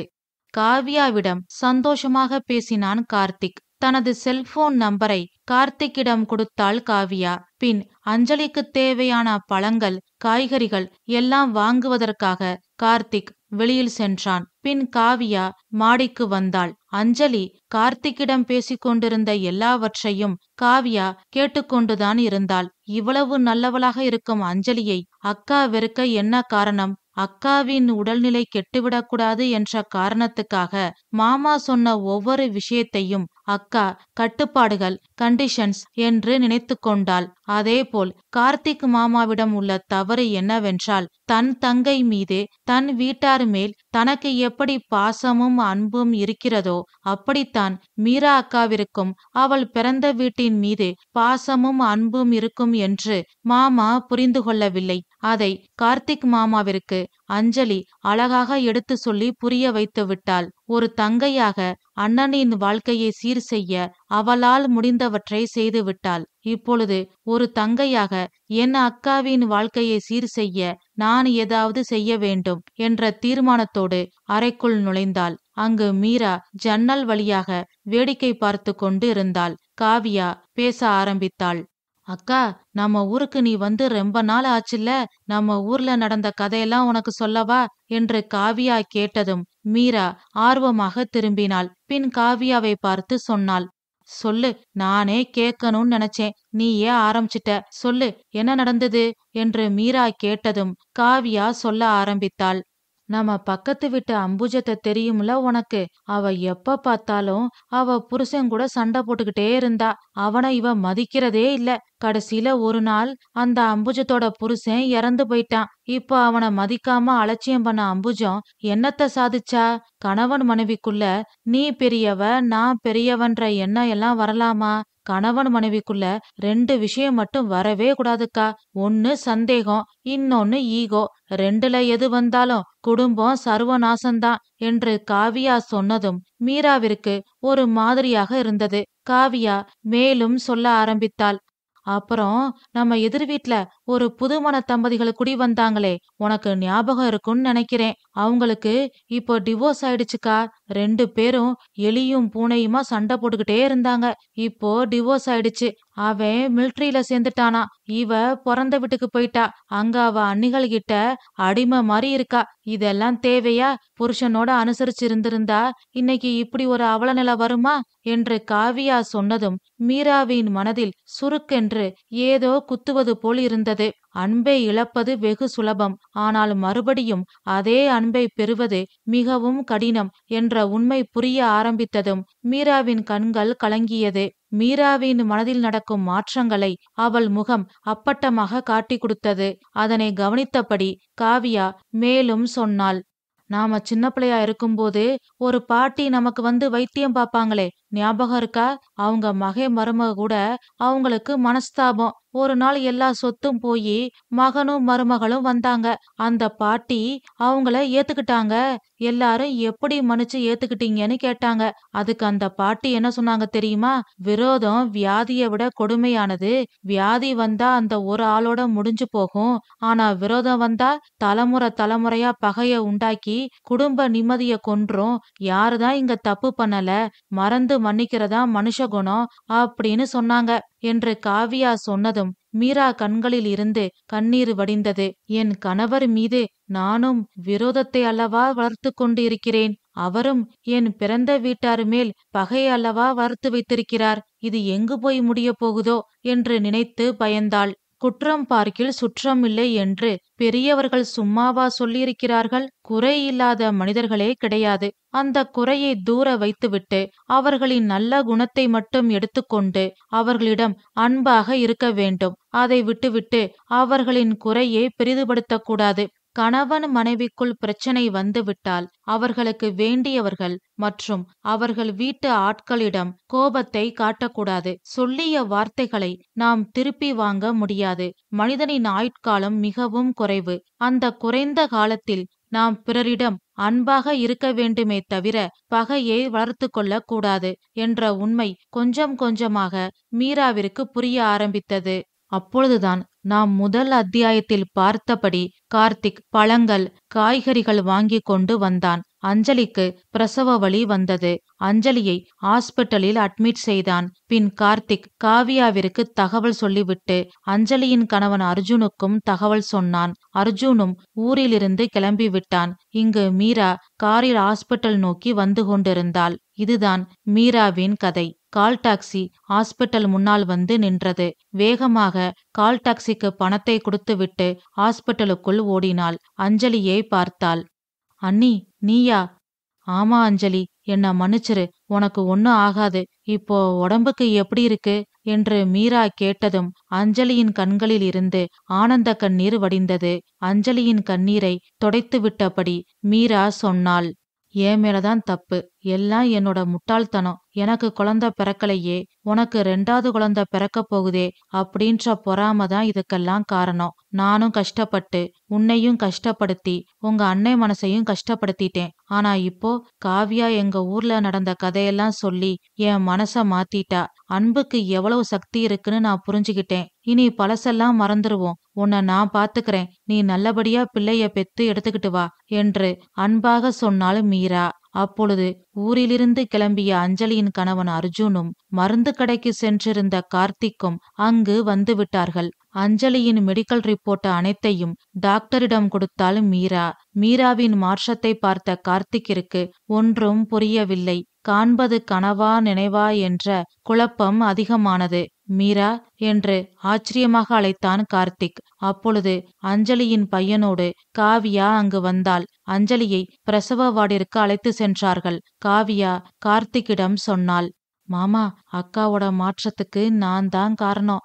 எங்க ஊர்ல நடக்காத விஷயத்த நடந்ததா சொல்லி அக்கா மனச நான் தான் மாத்துனேன் என்று ரகசியமாக யாருக்கும் தெரியாமல் மெதுவாக கார்த்திக்கிடம் சொன்னாள் காவியா. ரொம்ப சந்தோஷம் காவியா. ஏன் தப்ப ஏன் தங்கச்சி புரிய வச்சா, உங்க அக்கா தப்ப நீ புரிய வச்சிருக்க. உண்மையிலேயே எங்களை விட நீங்க வயசுல சின்னவங்களா இருந்தாலும் அறிவுல பக்குவத்துல எங்களை விட பெரியவங்க. ஒண்ணுமில்லாத விஷயத்துக்காக நான் உங்க அப்பா அம்மா கிட்ட எவ்வளவு கடுமையா நடந்துகிட்டேன். என்ன நினைச்சா எனக்கே வெக்கமா இருக்கு. உங்க அப்பா அம்மா கிட்ட நான் நேர்ல மன்னிப்பு கேட்கணும் என்று கார்த்திக் சொன்னதும் அர்ஜுன் சொன்னான், சரியா சொன்னீங்க மாமா. அஞ்சலி எல்லாத்தையும் என்கிட்ட போன்ல சொன்னா.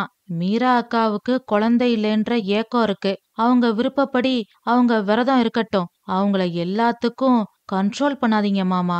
சில சமயம் அளவுக்கு மீறிய பாசம் விபரீத விளைவுகளை ஏற்படுத்தக்கூடும். கணவன் மனைவி உறவு வண்ணத்து பூச்சி மாதிரி இறுக பிடிச்சா இறந்து போயிடும். ரொம்ப லூசா விட்டுட்டா பறந்து போயிடும். பார்த்து பக்குவமா ஹேண்டில் பண்ணணும் என்று அர்ஜுன் சொல்லவும் நர்ஸ் குழந்தையோடு வரவும் சரியாக இருந்தது. அர்ஜுன் சார், உங்களுக்கு பெண் குழந்தை பிறந்திருக்கு என்று நர்ஸ் சொன்னதும் எல்லோரு முகத்திலும் ஆனந்த பூரிப்பு. நர்ஸை பார்த்து அர்ஜுன் சொன்னான், குழந்தைய மீரா அக்கா கிட்ட கொடுங்க என்று சொன்னதும் நர்ஸ் குழந்தையை மீராவிடம் கொடுத்தாள். கண்ணீர் ததும்ப மீரா குழந்தையை வாங்கி கொண்டாள். இரு பெரிய நீர்மணிகள் மீராவின் விழிகளிலிருந்து திரண்டு பிஞ்சு குழந்தையின் பாதத்தில் விழுந்து சிதறியது. அந்த நொடி அவளின் ஆங்காரம், கோபம், பொறாமை எல்லாம் அந்த கண்ணீரோடு சேர்ந்து சிதறிவிட்டது. குழந்தையை மனதார கொஞ்சினாள், வாழ்த்தினாள். இந்த உலகத்தையே மறந்த நிலையில் நாத்தனார் அஞ்சலியின் குழந்தையை கொஞ்சிக் கொண்டிருக்கும் அண்ணி மீராவை எல்லோரும் பார்த்து ஆனந்த கண்ணீர் வடித்தார்கள். இனி கார்த்திக் மீரா வாழ்க்கையிலும் நல்லது நடக்கும். கூடிய விரைவில் மீரா ஒரு குழந்தைக்கு தாயாவாள். கதை முடிவுற்றது. இது நான் எழுதின கதை. இந்த கதை உங்களுக்கு பிடிச்சிருக்குன்னு நம்புறேன். மீண்டும் அடுத்த கதையில் சந்திப்போம். நன்றி, வணக்கம்.